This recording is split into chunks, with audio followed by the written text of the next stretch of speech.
Okay, everybody, welcome, and going to give you my points, some thoughts on the new Microsoft 2020. This is kind of like a comparison, from that to Xplane 11, from a newcomer, just somebody who's fairly new at it. Pros and cons: is it easier, harder, things like that. A quick note about the graphics. The graphics in this, like you've heard and seen 150 million times, are absolutely insane. I take various screenshots, all the time, when I see something really cool from the cockpit and, whatever, I say, yeah, I want to get a screenshot of that. So I do that. And I don't spend a whole lot of time outside the airplane. I'm a guy who wants to be inside, touching all the buttons, programming and things like that. So with that said, the graphics are fantastic, and obviously there are better graphics on Xplane 11. Now, from a user's point of view, which is the better program to jump into to learn? Okay, not to see, to learn. If you just want to see and see all the pretty pictures, it's very easy to get a plane up in the air, a little Cessna or whatever the case, it doesn't matter, and get the airplane and then get an external view and sort of fly around and get all the beautiful views like what we've seen 100 million times. But how can we, is there anything out there to show us how to use it on a program and things like that, your FMC? And like I say, I've had Xplane for about 6 or 7 months, and it was difficult for me to learn, but there were a million videos on how to program things, how to do different, what different dials do, different word tech, what the technology is being used. Terminologies, things like that. What's FMC? What's VOR? What's a SID? What's a star? All these things, which I had to learn on Xplane 11 in order to program the FMC to be able to take up and fly to where I want to go and take me to the runway where it is that I want to go, rather than just flying around and looking at all the pretty pictures, which is good too for those that want to do that. Don't get me wrong. So I had to learn a lot on Xplane 11 to be able to do that. Now, as I look at Microsoft 2020 as a beginner, and some of the problems that I've had that I never had when I was started with Xplane 11, there's some really weird things that are going on with that I find. With the joystick, I'm using a Thrustmaster, and like Xplane 11, it doesn't recognize this particular axis for throttle either. So that's just the way it is. It does work because I use it with my PlayStation. But and your keyboard shortcuts, everything is assigned to something, okay? Like, I'm talking everything, because there's so much to do. Little thing, all your magnetos and whatever, it's just insane, the amount of programming that Microsoft has done to be able to get this to work like it does. But for me, as a learner, I've been having a lot of trouble trying to assign something to a particular switch that I want. Everything is sort of divided into menus, and it's different because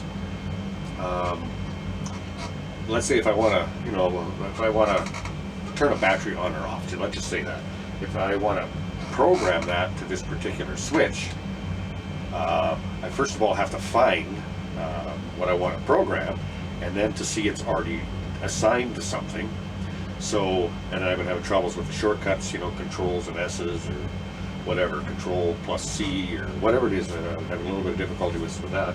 And when you delete something, when you delete some program that's done, already on your keyboard, like turn on the battery switch or whatever the case, because I want it to be in this particular button, I can go ahead and do that. But as soon as I delete the shortcut on the keyboard, what I'm finding is that I don't see where's my battery switch now. How come I can't find that anymore to reassign it? Okay, so that's kind of a drag for me. So I don't have everything sort of right at my fingertips, with my throttle, my brakes, my flaps, things like that. Whatever I want to do, it's not here. I have to combine that amongst this and the keypad. So when I'm doing landings and things like that, if I'm able to I was able to program my throttles, my F1, F2, and F3, and there we're already assigned to something, okay? And if you have a button that's assigned to something and it doesn't tell you what it's assigned to, and you validate it anyway, so I'm going to use this as my throttle, F2, okay, that's assigned to something already. So if it's not showing me in that menu what it is, I don't want to have to go through every menu to see what F2 is being assigned to, because I didn't have to do that in Xplane 11. So how's that affecting the airplane? Okay, because I have two inputs that are going on. You know, maybe that's adjusting a flap, or maybe that's, you know, giving me some rudder, you know, trim, whatever the case. It's doing something, and it becomes a problem for that. So Xplane 11 in that regard, as far as I'm concerned, just blows this out of the water as far as the programmability for easiness. I'm sure that's just a learning curve, and maybe that'll all come around in time. But I'm saying if I just started this not knowing what I know, you know, it would be a problem. Now, if I had no flight experience at all and I'm trying to do this, yeah, it's going to be hard, and I'm going to get peeved because this is not doing this. But I'm going to get more peeved because I'm having these issues, you know, on this program that I know I shouldn't be having because I don't have it on the Xplane 11. So that's where I think that Xplane 11 is for someone just starting a flight simulator for the first time who wants to learn how to, you know, program your FMC and understand what SIDS and stars, ILS landings and things like that, how all those things, you know, work. You know, it's all like that on Xplane 11, and there's millions of videos because it's been out for a while, and millions of videos on anything that you want to learn, you know, how to do a dry startup, things like that. So that's a little bit of a problem. As far as the aircraft is concerned, I think the Xplane 11 is close, but it's not as good as the Microsoft 2020 as far as the flyability of the airplane. Now, granted, I'm flying two different planes, maybe that makes a difference. Xplane 11, you have 747-100 and a 400. Here, on the basic version, which is what I have, it's a 747-800. So the FMC is different than it is on the 400 or the 100. So programming is a little bit of a problem for me, and I got to relearn a whole new control module. And plus, it does some weird things. It has some really good ideas in here as far as, you know, setup and the things you can have for accessibility. You know, you can have flight assistance to every degree. You know what I mean? It's just going to tell you everything that's going on. It's just mind-boggling how much information you get, you know, from your tower, and, you know, little pop-up menus and things like that, and, you know, hints and whatever. But again, I'm trying to sort of avoid that. I don't do too much flying outside the airplane unless I see, like I said, a very beautiful shot from inside the cockpit. See, I want to get an external view of that and take the shot. So that's something I'm not sure why that's different. So is there a 747/400 in one of the other versions? I don't know. I'll have to check in that. Or better yet, a 737-800, because that's the airplane I've been flying all the time on Xplane 11. You know, I'm a model flyers. I fly models and RC models, and I have a big 737, and I love flying that. So that's kind of got me jacked onto the simulator thing. That's what happened there. So anyway, that's all fine and dandy. Some other weird things that have been happening lately is that my ATC, my tower control, sometimes it'll speak to me, sometimes it won't. It's just kind of an intermittent thing.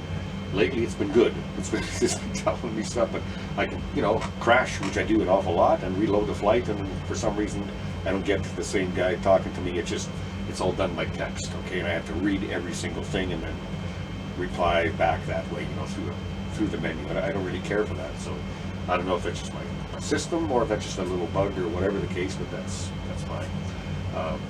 Some of the shortcuts, like I say, I was having troubles with, you know, Control plus P, Control plus F. I was using left shift, right shift, or whatever. I was having issues, but things are starting to pick up in that department, so that's a good thing. The flight planning on this is a little bit, well, I think it comes from,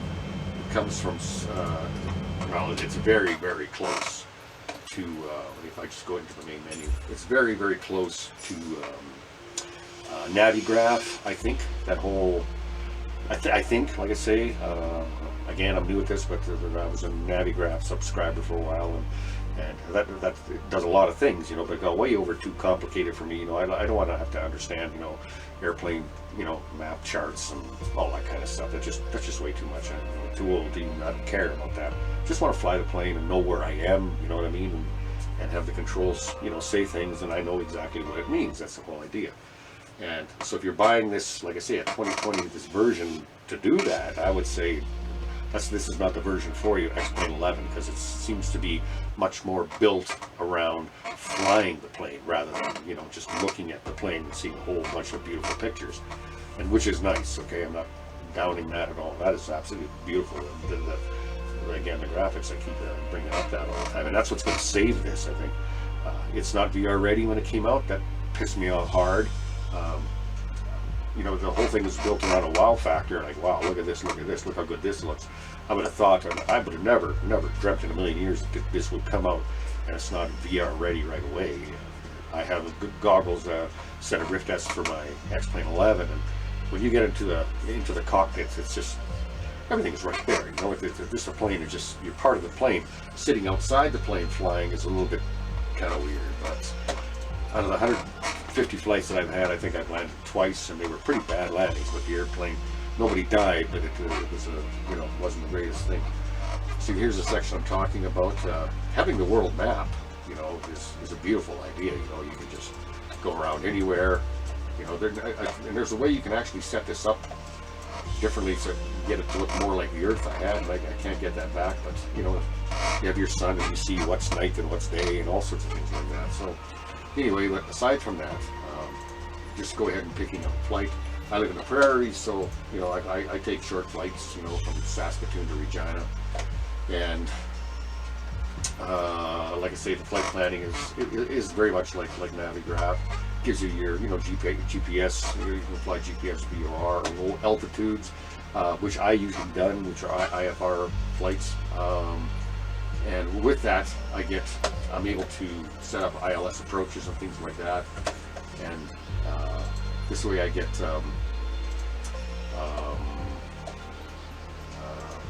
more kind of like more better, you know, like understanding ILSs and understanding the SIDS and the stars. It's better for that kind of thing. So, and like I say, that it kind of looks to me like Navigraph. I use SimBrief a lot because I just sort of got onto that, and it seemed to be easier for me. So that's fine. But this is all good. You can, you know, obviously you can select anywhere in the world you want to go, and it's all good, and it takes you there, and away you go. Because the FMC is different, I can't edit my flight computer when I'm in the plane. I don't know how to. I can't, you know, automatically just lose a waypoint for some reason, or even skip a waypoint for that matter. I can ask for a waypoint, you know, for the permission to do that, but I don't know how to change it. I'll get the permission from the air traffic control, but I don't know how to change it on the FMC, so that's kind of a little bit of a drag. So it's a learning curve, but like I say, Xplane 11, there's so many more videos on how to do things, whereas on how to do things, what I'm talking about here, I don't think I found one video on, you know, how to, you know, what is a star, you know, Microsoft 2020, and have somebody set up that, you know, or what is the same, you know. So I think, like I say, the graphics are going to save this because it's beautiful, and everybody who is flight simulating will buy this program because the graphics are so amazing. That's just beautiful. But for a new guy that's just learning the very first time to get on, because of the availability and all the different stuff that's coming out, and you know, this is a new game, and there's going to be bugs and things like that. You're better off, I think, to start with Xplane 11 rather than Microsoft 2020. Some of the weird little things, you know, like with the flaps, all of a sudden, you know, in your flight assistance menus, you know, you can, like I said, you can help you with any degree, but I have everything shut off, you know, and just inadvertently, you know, my flaps will extend 40%, and I'm wondering why the airplane is flying weird. And I'm looking around, and you know, because I'm not in the cockpit, I can't just quickly look down. I have to scroll over, right? And every time I'm scrolling, you know, I'm taking my eyes off of what's going on, you know what I mean, to see what's happening outside, and you know, trying to adjust things, and then it doesn't want, my lever does not want to go up. Maybe that's just something in the 787 800 that's part of the airplane that I don't know. But like I say, that's frustrating to me. Traffic Boeing Alpha Sierra 747 taking off runway 27 straight out departure. This idea, you know, with air traffic control, you know, telling you to, you know, to increase your, you know, increase your airspace, you know, travel up, travel down, you know, change air levels, whatever the case. It's just awesome for that it tells you to do that. You know, that you cannot record your flight. That's another thing that sucks. You know, I can't look back and say, okay, I crashed. What happened? And look back at the video. Whereas Xplane 11, you know, you can, you know, save everything as replays or situational things that you want and get right back into the sim where you left off, kind of thing. You can't do that on this. Now, if that's to come, that would be great. But now, if I never had a flight simulator, I'd never know that or never want that. But the thing is I do know that. And everybody else watching this video is probably an Xplane user. They know that, and they'll be peeved that you cannot record your flights. The airplane cinematics, you know, sometimes at the beginning they work, and sometimes they don't. Not sure why that is. That's just, you know, kind of pre-stuff. You don't have any control over it. You know, I've never seen, you know, any of the, you know, the airplane is sitting there and the big passenger thing attaches to the plane, and as the passengers get on, I've never seen any of that kind of stuff. So I don't know. I have a lot of different questions on why I don't see things that they've got advertised. It's just a matter of learning the program, like where to go, things like that. And then your expectations get very, very high, and then all of a sudden, it doesn't do that, so you're kind of disappointed. But all in all, it's a great program. I love it. I just, you know, can't wait to get on it, kind of thing. I just wish I could get my goggles into it and just sort of get ready to go and fly, not having to have so many issues on various things. So both programs are good. This is obviously prettier, better, you know, in many ways, you know, but flyability, for learning ability and stuff, it's easier to fly with Xplane.